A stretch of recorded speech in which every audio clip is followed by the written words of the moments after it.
Hello नमस्कार जय हिंद। स्वागत आप सभी का अधिगम मंत्रा के यूट्यूब चैनल पर। और मैं विकास गुप्ता हाजिर हूँ आपके बीच एक और नए वीडियो के साथ, जहां हम डिस्कस कर रहे हैं पीजीटी कॉमर्स से रिलेटेड टॉपिक्स। बहुत सारे जो एग्ज़ाम्स हैं वो लिस्टेड हैं। UP TGT, PGT, MP TET वर्ग 1, बिहार बीपीएससी का नोटिफिकेशन आउट हो चुका है, ठीक है।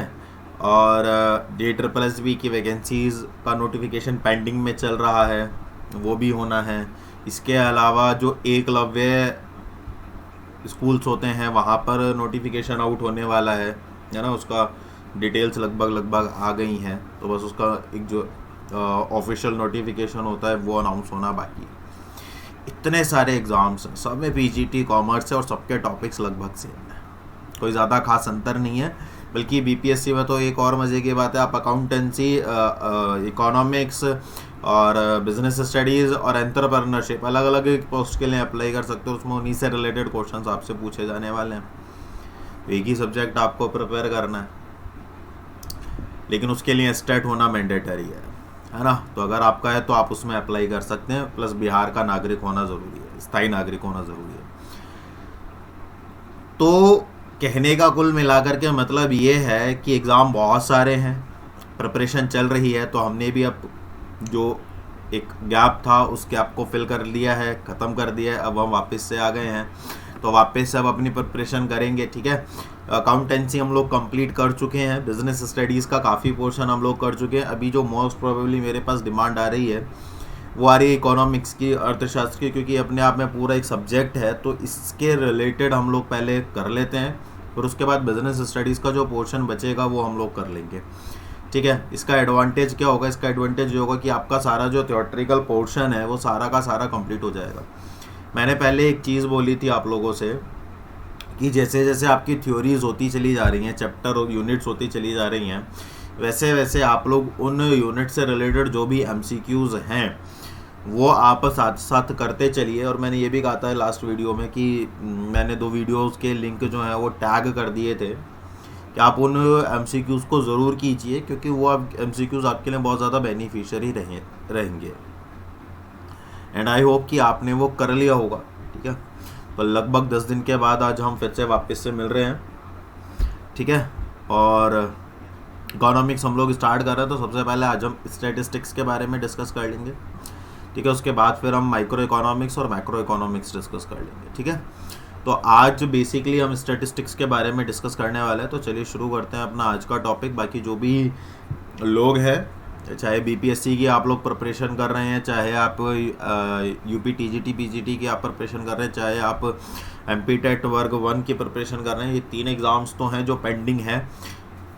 और एकलव्य का नोटिफिकेशन आउट होने वाला है, और अगर आप उसे देखते हैं, या DSSS पीजीटी कॉमर्स अगर आप देख रहे हैं, तो उसके लिए भी आप चैनल को शेयर, सब्सक्राइब और वीडियो को लाइक कर सकते हैं, अपने फ्रेंड्स के साथ शेयर कर सकते हैं, ताकि ज़्यादा से ज़्यादा लोग चैनल के साथ कनेक्ट हो सके। अधिगम मंत्रा का एक एडवांटेज ये है कि यहाँ पर आपको फुल फ्लैग है ना, एक फुल फ्लैग आपको यहाँ पर थियोरेटिकल क्लासेस अवेलेबल हैं, जहाँ पर आपको पॉइंट टू पॉइंट एक एक टॉपिक के साथ आपके साथ कम्युनिकेट किया जा रहा है, जो आपके लिए डेफिनेटली क्या रहने वाला है, ईजी रहने वाला है। तो इसीलिए ज़्यादा से ज़्यादा इसको शेयर कर दीजिए अपने फ्रेंड्स, कलीग से, आपके जितने भी सोशल मीडिया प्लेटफॉर्म्स हैं, ताकि ज़्यादा लोगों को एडवांटेज मिल सके। देखिए, जब कोई एक अच्छी चीज़ हो रही होती है ना मार्केट के अंदर या सोसाइटी के अंदर, तो उसका एडवांटेज उठाना चाहिए।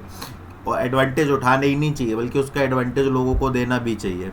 तो अगर कोई चीज़ मिल रही है, जैसे थियोरेटिकल क्लासेस हैं, मिल रही हैं, तो आप भी उसका एडवांटेज उठाइए और बाकी लोगों को भी उसका एडवांटेज दीजिए, ताकि वो लोग भी अपनी प्रिपरेशन कर सके। तो इसी उम्मीद के साथ कि आप लोग अधिगम मंत्रा के साथ जुड़े हुए हैं और इस परिवार को लगातार बड़ा कर रहे हैं, तो आप आगे भी अपना साथ यूं ही देते रहेंगे। तो चलिए शुरू करते हैं अपना आज का टॉपिक। सबसे पहले हम बात कर लेते हैं स्टैटिस्टिक्स के बारे में कि स्टैटिस्टिक्स होता क्या है। देखिए, स्टैटिस्टिक्स बेसिकली जो होता है वो एक डाटा होता है, ठीक है। किसी भी डाटा को सिस्टमेटिक फॉर्म में अरेंज करना, जैसे आपने सीटेट किया होगा, है ना। तो जब आप सीटेट करते हैं, जैसे इसमें 2 चीज़ें मैं आपको बता देता हूँ जो आपको समझने में आसानी होगी, कि जब भी हमें कोई भी चीज़ के बारे में जानना होता है तो हमें उसके लिए इंफॉर्मेशन चाहिए, माने डाटा चाहिए। अब वो जो डाटा होता है वो दो तरह का होता है, एक तो होता है क्वालिटेटिव और एक होता है क्वांटिटेटिव।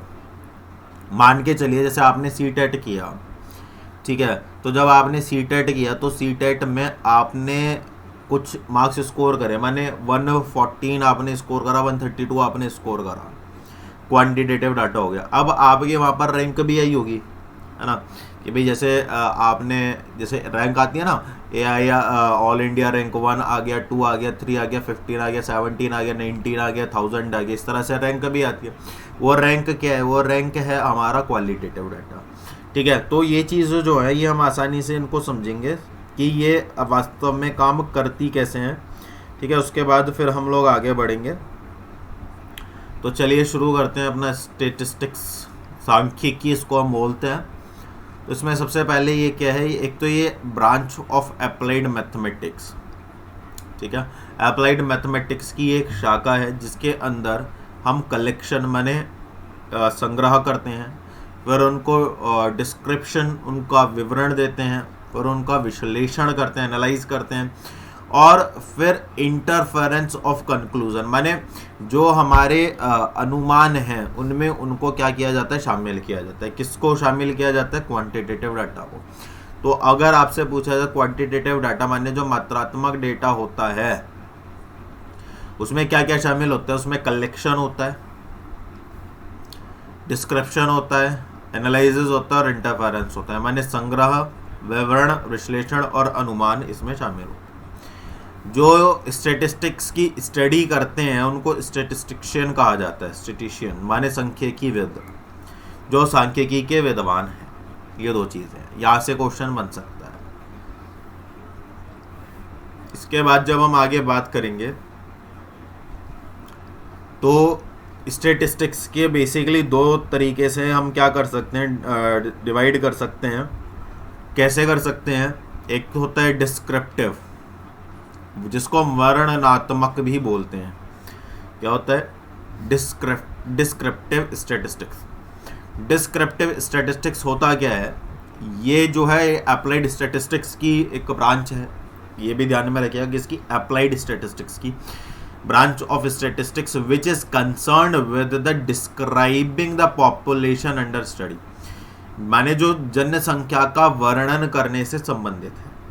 इसमें हम डाटा को ऑर्गेनाइज करते हैं, एनालाइज करते हैं और उसे प्रेजेंट करते हैं एक मीनिंगफुल तरीके में, ताकि कोई भी व्यक्ति उस डाटा को आसानी से क्या कर सके, समझ सके व्यवस्थित तरीके से। जैसे आपका सी टेट का रिजल्ट आया तो आपने किस सब्जेक्ट में कितने नंबर, कितना स्कोर किया है, टोटल आपका कितना रहा है, कितना परसेंट आपका बना है, तो वो क्या है? वो डिस्क्रिप्टिव स्टैटिस्टिक्स है।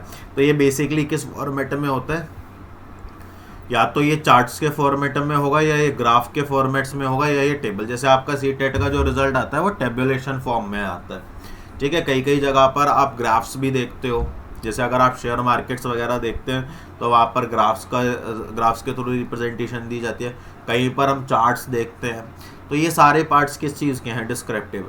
कई बार क्वेश्चन ये इस तरह से भी बन जाता है, टेबल जो है हमारे, मानी जो तालिकाएं हैं उनका प्रयोग किस सांख्यिकी के अंतर्गत किया जाता है? डिस्क्रिप्टिव,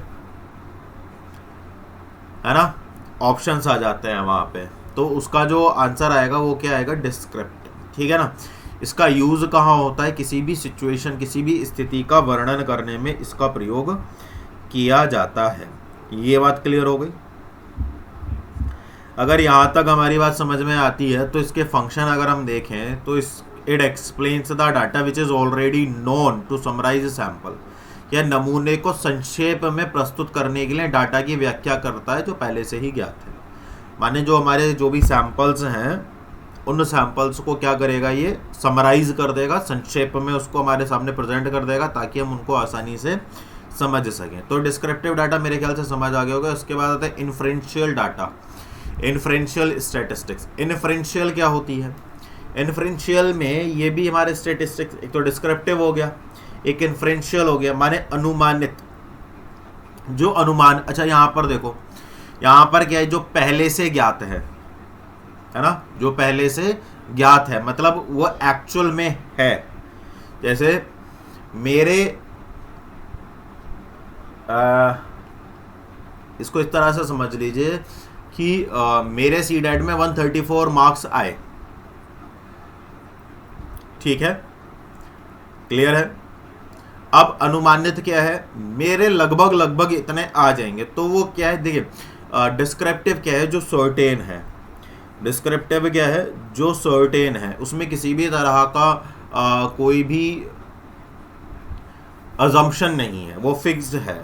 और जबकि जो इन्फ्रेंशियल है वो क्या है, वो अनुमानित है, माने आप वहाँ पर अजम्पशन लगा रहे हो कि ऐसा हो सकता है, ठीक है। तो ये क्या होते हैं, बेसिकली अवलोकन करने के आधार पर निष्कर्ष निकालने पर केंद्रित होते हैं कि भाई आपने किसी चीज़ को एनालाइज किया, उसके बेसिस पर आप उसको लेकर के जजमेंटल हो रहा है। जैसे बहुत सारे लोग क्या करते हैं ना, जब आपने देखा होगा कि किसी के पहनावे को लेकर के आप जजमेंटल हो गए, तो ये क्या है कि आपने कोई सिचुएशन देखी और आप निष्कर्ष पर पहुंच गए, आपने उसके तथ्य के बारे में, जो उसके एक्चुअल फैक्ट्स हैं उनके बारे में आपने नहीं सोचा, तो आपने केवल एक प्रोबेबिलिटी पर चले गए कि ऐसा हो सकता है, ऐसा हो सकता है। तो ये क्या करता है, ये बेसिकली कंपेयर करता है दो लोगों के बीच में, टेस्ट एंड प्रेडिक्ट्स डाटा, ठीक है ना। तो ये तुलना करता है, परीक्षण करता है और भविष्यवाणी करता है। देखिए बहुत ज़्यादा तो मैं ये नहीं कह रहा, लेकिन बट हाँ मुझे इतना लगता है कि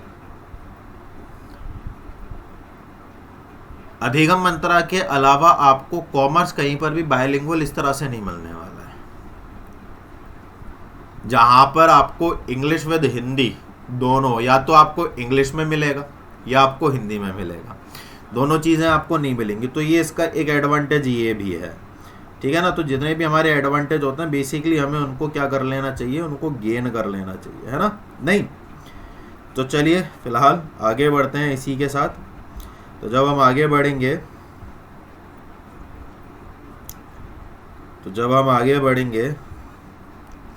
तो फाइनल रिजल्ट क्या है, प्रोबेबिलिटी है, संभाव्य हो सकता है, कंफर्म नहीं है। यूज कहां पर है, किसी भी घटित होने वाली संभावनाओं के ऊपर, बारिश होने वाली है, एक है कि बारिश इतने मिलीमीटर हुई, है ना, तो दोनों में क्या है, डिफरेंस है, समझ आ रहा है ना। तो संभावनाएं, तो it attempts to reach the conclusion to learn about the population that extends beyond the data available. तो ये उस जनसंख्या के बारे में जानने के लिए निष्कर्ष तक पहुंचने का प्रयास करता है जो उपलब्ध डेटा से परे फैला हुआ है। मान के चलिए एक ट्रेंड देखने में आया कि लोगों को बटर स्कॉच जो फ्लेवर होता है आइसक्रीम का वो बड़ा पसंद आने लगा, उसकी डिमांड एकदम से बढ़ी। एक्चुअल ऐसा नहीं है, ऐसा देखने में आया। माने एक कंपनी ने जो है सर्वे किया, है ना, तो कंपनी के साथ जुड़े हुए हैं 1 लाख लोग और सर्वे में शामिल हुए 1000 लोग। उन 1000 में से ज़्यादातर लोगों ने बटर स्कॉच कहा, तो कंपनी ने क्या करा, कंपनी ने कुछ फ्लेवर को रिड्यूस करके बटर स्कॉच की तरफ शिफ्ट हो गई। आप समझ रहे हो। तो अब क्या ये संभावना है कि जो बाकी के 99,000 लोग बचे हुए हैं उनका भी कंसर्न सेम ही होगा। तो हमने क्या करा, हमने एक अजम्पशन, एक प्रोबेबिलिटी बना ली कि अगर ये 1000 लोग ऐसा सोचते हैं तो बाकी के लोग भी ऐसा सोचते होंगे। उसके आधार पर हमने निर्णय लिया। तो ये निर्णय कई बार सार्थक भी होते हैं, मतलब फेवरेबल भी होते हैं, और कई बार अनफेवरेबल भी होते हैं। जैसे इस सिचुएशन में ये अनफेवरेबल हो जाएंगे। तो इस तरह से जो स्टैटिस्टिक्स होता है वो बेसिकली 2 तरह का होता है, ठीक है। तो जब हम 2 तरह के स्टैटिस्टिक्स के बारे में हम बात करते हैं तो इसमें यही जानने वाली बात है कि एक तो डिस्क्रिप्टिव है, ठीक है, और एक है इन्फ्रेंशियल। इन्फ्रेंशियल माने जो अजम्पशंस प्रोबेबिलिटी पर आधारित है, डिस्क्रिप्टिव जो डिस्क्राइब किया हुआ है। इसको आप इस तरह से भी याद रख सकते हैं। वर्णनात्मक जिसका वर्णन उपलब्ध है, अनुमानित जो अनुमान पर आधारित है।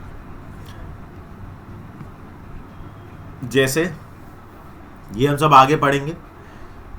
डिस्क्रिप्टिव में 2 चीजें आती हैं, मेजर ऑफ सेंट्रल टेंडेंसी माने केंद्र प्रवृत्ति की माप, मेजर्स ऑफ डिस्पर्जन जिसको फैलाव भी बोलते हैं। इसमें measures of central tendency mean, समांतर माध्य, माध्य का और बुइस्टिक, ये सब आते हैं। रेंज आ गया एक, जिसमें सीमाएं हैं, स्टैंडर्ड डेविएशन है, वेरियांस है और एब्सोल्यूट डेविएशन है। और इन्फ्रेंशियल स्टैटिस्टिक्स में दो चीज़ें आती हैं, हाइपोथेसिस परिकल्पना परीक्षण और रिग्रेशन एनालिसिस जिसको प्रतिगमन विश्लेषण बोलते हैं। तो इसमें जेड टेस्ट, एफ टेस्ट और टी टेस्ट और इसमें लीनियर रिग्रेशन आता है। तो यहाँ से भी एक जो है क्वेश्चन बन जाता है कि बताइए जो मीन है वो मेजर ऑफ सेंट्रल टेंडेंसी का पार्ट है, मेजर ऑफ डिस्पर्जन का पार्ट है, हाइपोथेसिस टेस्टिंग का पार्ट है या रिग्रेशन का पार्ट है। कई बार यहाँ से तो निकल करके आया ही आया हाइपोथेसिस टेस्टिंग में क्या क्या आता है। ठीक है, ये एक चीज़ है। क्लियर है? चलिए, इसके बाद आगे जब हम बात करते हैं तो मैंने दो चीज़ें बताई थी कि एक तो क्वालिटेटिव डाटा होता है और एक क्वांटिटेटिव डाटा होता है।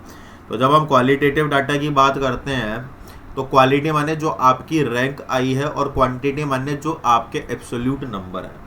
अब यहाँ पर एक चीज़ समझने की ये बात भी है कि जितने भी नंबर्स होते हैं वो सभी नंबर्स आपके क्वांटिटेटिव डाटा की श्रेणी में आएंगे, ऐसा संभव नहीं है। मैं उदाहरण के तौर पर समझाऊंगा, पहले समझ लेते हैं क्वांटिटेटिव डाटा होता क्या है। जो काउंटेबल है, जिसको आप मेज़र कर सकते हो और जो नंबर से रिलेटेड है, जो हमें ये बताता है कितना है और कैसे है, फिक्स्ड है, यूनिवर्सल है और फैक्चुअल है ना।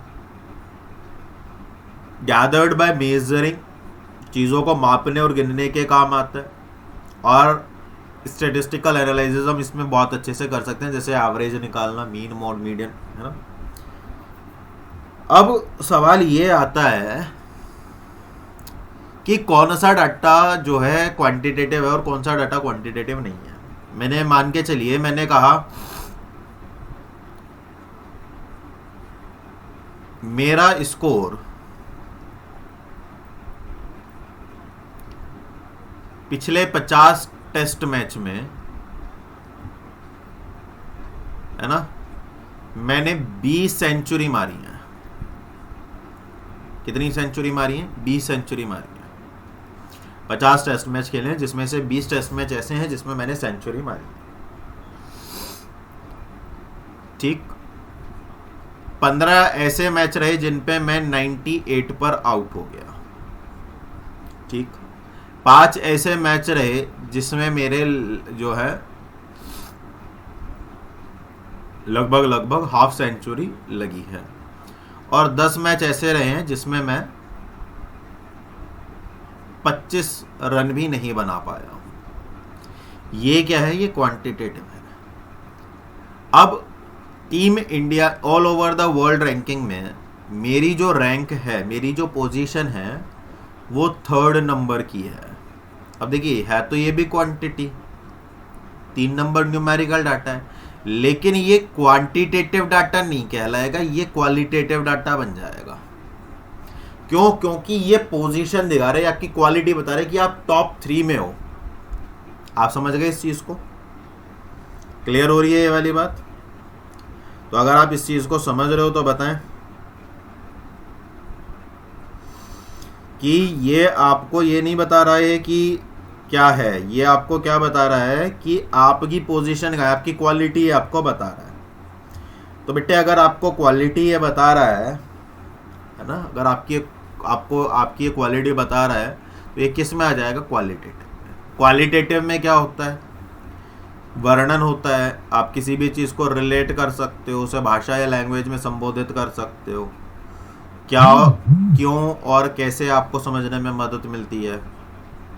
डायनामिक और सब्जेक्टिव होता है, ओपन टू इंटरप्रिटेशन होता है।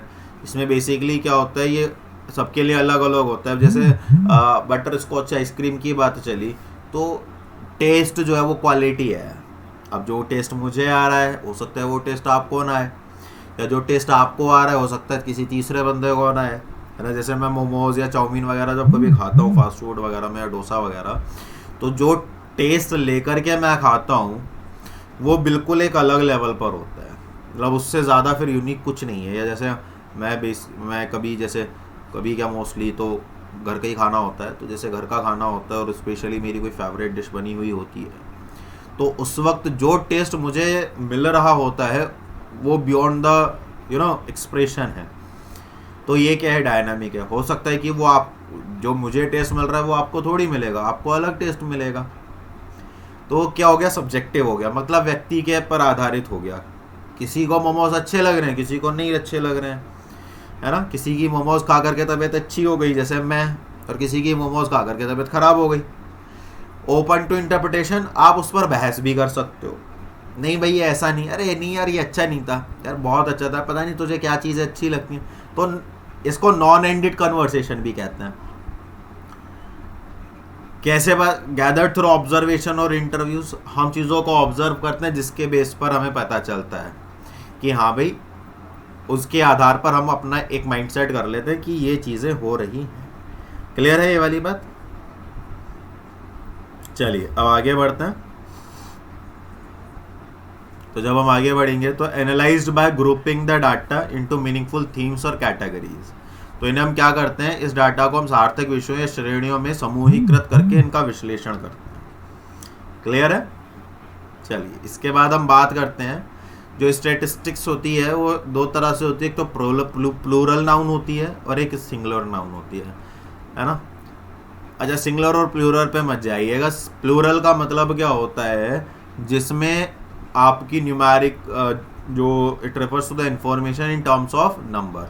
अभी मैंने आपसे कहा था कि जितने भी नंबर्स हैं जरूरी नहीं है कि वो सारे स्टैटिस्टिक्स ही हैं। जैसे पॉपुलेशन, जनसंख्या सांख्यिकी हो गया, रोजगार सांख्यिकी हो गया, जीडीपी हो गया, पर कैपिटा इनकम हो गया, ठीक है, बहुत सारी चीज़ें, इन्फ्लेशन रेट हो गया, ठीक है ना, और खुदरा महंगाई दर हो गया, है ना। इसके अलावा जो होलसेल रेट होती है वो हो गया, होलसेल इन्फ्लेशन रेट हो गया। बहुत सारी चीज़ें हैं जिनको आप बेसिकली स्टैटिस्टिक्स फॉर्म में डन कर सकते हो। सिंगुलर क्या होता है, सिंगुलर में हम basically techniques, methodologies, presentations, analysis, interpretation, माने संग्रह करना, वर्गीकरण करना, प्रस्तुति करना, विश्लेषण करना और उनकी फिर व्याख्या करना। माने एक प्रोसेस है कि आप डाटा को कैसे व्यवस्थित रूप से रख के उसे प्रेजेंट करते हो ताकि जो लोग हैं उसको समझ पाए। तो जो डाटा है वो प्लूरल है और उसको व्यवस्थित करने का जो तरीका है वो सिंगुलर है। क्लियर हो गया ये वाली बात। इसमें स्टेजेस आती हैं, 5 स्टेजेस हैं। डाटा का संग्रह करना, फिर उसको संगठित करते हैं, फिर उसकी प्रस्तुति करते हैं, फिर उसका विश्लेषण करते हैं, फिर उसकी व्याख्या करते हैं। तो जब संग्रह करते हैं तो उसमें 2 चीज़ें आती हैं, सेंसस और सैंपल, यानी जनगणना और नमूना, ठीक है। और जब डाटा का संगठन करते हैं तो डाटा को हम टैली के माध्यम से या सूची के माध्यम से उसको रखते हैं। प्रस्तुति या तो उसको टेबुलेशन फॉर्म में दिखाया जाएगा, ग्राफिकल फॉर्मेशन में या डायग्राम के थ्रू दिखाया जाएगा, चार्ट्स वगैरह जो होते हैं। विश्लेषण कैसे होगा, जैसे परसेंटेज और एवरेज निकालना, मीन, मोड, मीडियन जो आपने पढ़े थे मेजर्स। उसकी व्याख्या कैसे होगी, उसका मैग्नीट्यूड निकालेंगे कि उसका परिमाण क्या है, उस औसत क्या है, उनके बीच का सह संबंध क्या है, क्या डिग्री है उनके बीच का जो संबंध है वो क्या है। तो उनकी व्याख्या की जाएगी ताकि समझने में उसको आसानी रह सके। तो ये वाली बात हो गई। क्लियर है ये वाली कहानी। आगे तो आगे अब हम एक चीज़ और डिस्कस करने वाले हैं, ठीक है। अब आगे हम लोग क्या डिस्कस करने वाले हैं कि ये जो हमने अभी पढ़ा सेंसस और सैंपल, ये क्या होते हैं। तो सेंसस क्या है, सेंसस जो है एक पूरी पॉपुलेशन है, पॉपुलेशन को हम सेंसस कहते हैं। जब हम एक हर व्यक्ति को, जैसे मान के चलिए आपकी क्लास है, ठीक है, उस क्लास में 10 बच्चे बैठे हुए हैं, है ना। तो उन 10 बच्चों में से मैंने 10 बच्चों को उठाया और उनसे उनकी राय पूछी, तो ये क्या हो गया, ये सेंसस हो गया।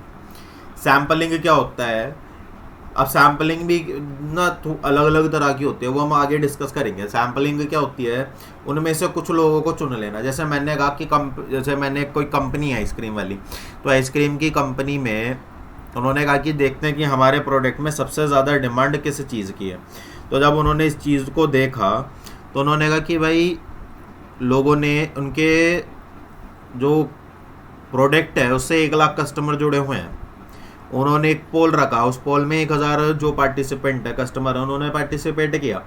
अब जब 1000 ने कितने, तो कितने में से 1000 ने 1 लाख में से अगर कंपनी 1 लाख के 1 लाख लोगों का सर्वे करते तो उसको कहते हैं सेंसस, जिसको पॉपुलेशन कहा जाता है।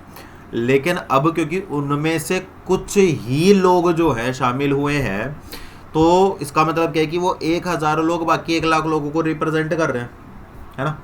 तो वो क्या हो गया, वो सैम्पलिंग हो गया। जैसे 4 ये एक ग्रुप है, ये एक ग्रुप है, ये एक ग्रुप है और ये एक ग्रुप है। ये रेड है, ब्लू है, ग्रीन है और येलो है।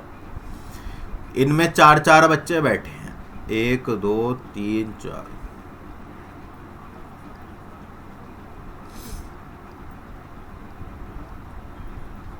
ठीक, अब इनमें से 4 चौक 16 बच्चे हो गए। तो अगर हम 16 के 16 की राय ले रहे हैं तो ये क्या बन गया, हमारा सेंसस बन गया। अब इसमें से हमने 1 लिया, ब्लू में से हमने 1 ले लिया, ग्रीन में से हमने 1 ले लिया और येलो में से हमने, ये क्या बन गया, ये हमारा सैंपल बन गया। ठीक है, तो ये रेड जो है ये रेड को रिप्रेजेंट कर रहा है, ये ब्लू बॉक्स को रिप्रेजेंट कर रहा है, ग्रीन को और ये येलो को। तो यही चीज़ यहाँ पर लिखी हुई है, census and sampling are 2 method of calculating the data. Census किसको रेफर करते हैं, क्वांटिटेटिव रिसर्च मेथड को, जिसमें ऑल द मेंबर्स, सभी मेंबर्स को, पॉपुलेशन के सभी मेंबर्स को शामिल किया जाता है, जबकि इसमें केवल सेलेक्टेड फॉर्म को ही शामिल किया जाता है। इसी को क्या कहा जाता है, इसी को कहा जाता है, क्या कहा जाता है, इसी को सैम्पलिंग कहा जाता है। तो आज के लिए स्टैटिस्टिक्स के बारे में मुझे थोड़ा सा आप लोगों को बताना था, तो आज के लिए केवल इतना ही है। आपको वीडियो कैसा लगा, आपके कमेंट्स आप मुझे करके बताइएगा ताकि मुझे इसका पता चल सके। ठीक है, बाकी वीडियो को लाइक, शेयर और चैनल को सब्सक्राइब ज़रूर कीजिएगा। ठीक है, क्योंकि आपके फीडबैक्स और आपकी राय बहुत ज़्यादा मैटर करती है। एंड वी रियली होप कि आप लोगों की जो भी राय होगी वो रिकमेंड भी की जाती है और यूज़फुल भी होती है, तभी आज चैनल इतना बड़ा बन रहा है और इतना बड़ा बनने के आगे सपने देख रहा है। तो ये सब कुछ आपके लिए है। प्रयास ये है, चलो एक बहुत बड़ा अनाउंसमेंट कर रहा हूँ, प्रयास ये है कि आने वाले समय में आपको या जो लोग आगे प्रिपरेशन करने वाले हैं उनको इस प्लेटफॉर्म पर पीजीटी कॉमर्स का हर टॉपिक मिलेगा। फिर चाहे आप DSSB की तैयारी कर रहे हो, आप KVS की कर रहे हो, आप NVS की कर रहे हो, आप GIC की कर रहे हो, आप कोई भी प्रिपरेशन आप कर रहे हो, आप झारखंड कर रहे हो, आप BPSC कर रहे हो, आप महाराष्ट्र कर रहे हो, कोई भी पीजीटी आप एग्ज़ाम कर रहे हो, आपको सारी की सारी जो इन्फॉर्मेशन, सारी के सारा जो थ्योरेटिकल क्लासेस हैं वो आपको यहाँ पर अवेलेबल मिलेंगी। क्लियर है? तो चैनल को शेयर, सब्सक्राइब और वीडियो को लाइक करते रहिए ताकि ज़्यादा से ज़्यादा लोग कनेक्ट हो सकें। बाकी मिलेंगे कल आपसे एक नई वीडियो के साथ। तब तक अपना ख्याल रखिए, खुश रहिए, मस्त रहिए। जय हिंद।